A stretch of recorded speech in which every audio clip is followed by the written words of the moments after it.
All right, guys. So we're getting ready to go to work. So we are going to do a quick tutorial.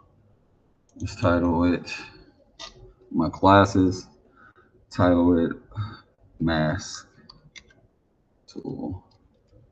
Just kind of piggybacking off of how to cut images out, right? That's what we've been working on with channels and lasso tools. This is also another great option. So we're going to open up a couple of objects, probably open them as smart objects. Computer kind of running a little slow. So let's go, go to my pictures. All right, let's say this is my main image. I'll open that one. And I'm gonna open one more. This is my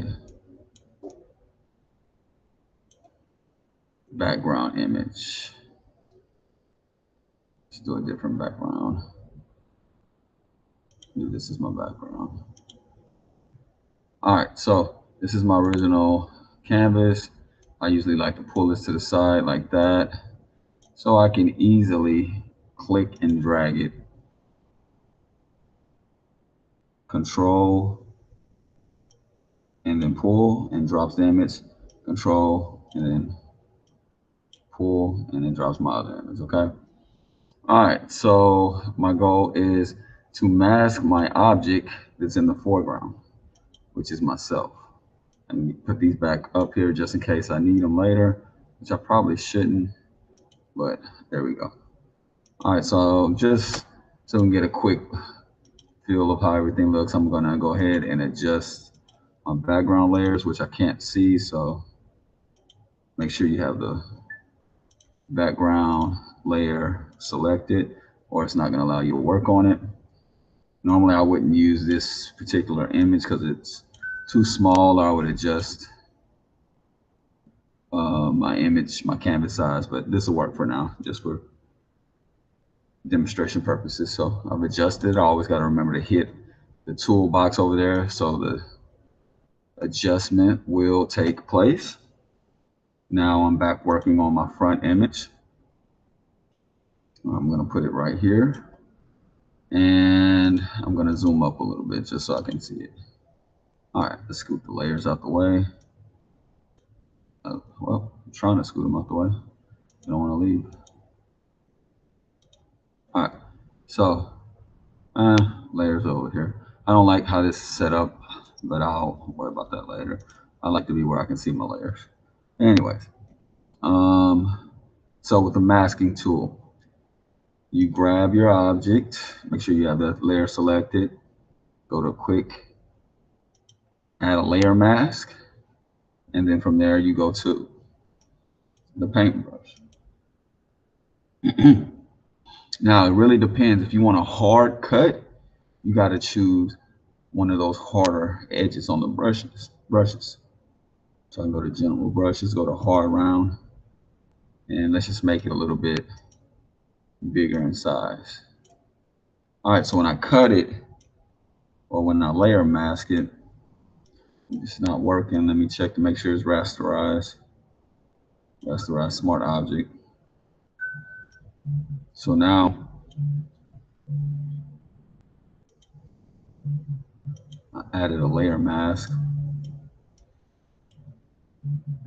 Excuse me. There we go. So I had the wrong color selected pretty much. I had to flip it. Black is cut away. White is add back, whatever it is you had. Okay. So color. This is a hard edge, right? So if I wanted to get super close to the object in order to cut it out or mask it, I can get really close. I can make that brush even smaller so I can get every little tiny detail. Okay, even smaller than that, right? So I can cut out really close to it, right?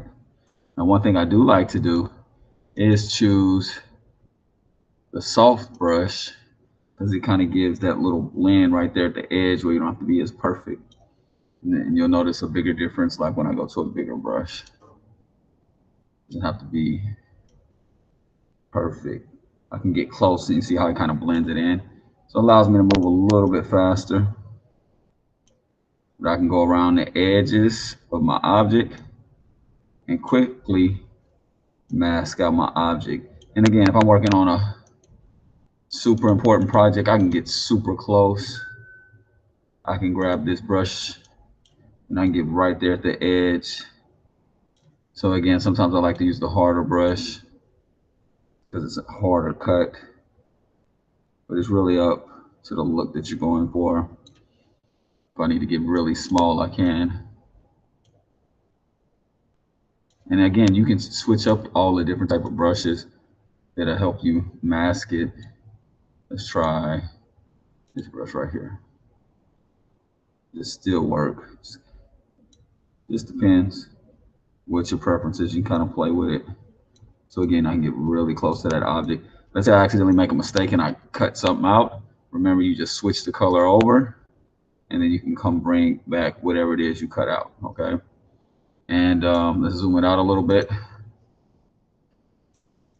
So if I want to cut out all of this faster, I will most likely pick a bigger brush,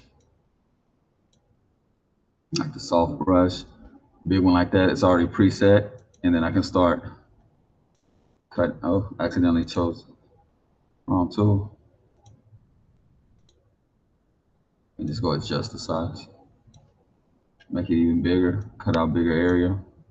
So I can go ahead and cut all that out. Oh, it's still selected white. I got to go back to where I'm erasing it. I can hurry up and go ahead and mask all this object. So that allows you to cut out images so much faster. And if you make a mistake and you need to come back to it, you can always re-edit it compared to the what's the tool, the lasso tool, where you're technically cutting that object all the way out. Okay. All right. One of the benefits of using Photoshop, the layers and the flexibility compared to like using apps. You can do exactly what's asked of you if you're working on a project for somebody or a client, or you can do exactly what you want. You know, they depend on the app and its limitations. All right. All righty. Well, that's it for this presentation. Let me know if you have any questions. Let's stop this recording if I can make it back. And right there. There we go.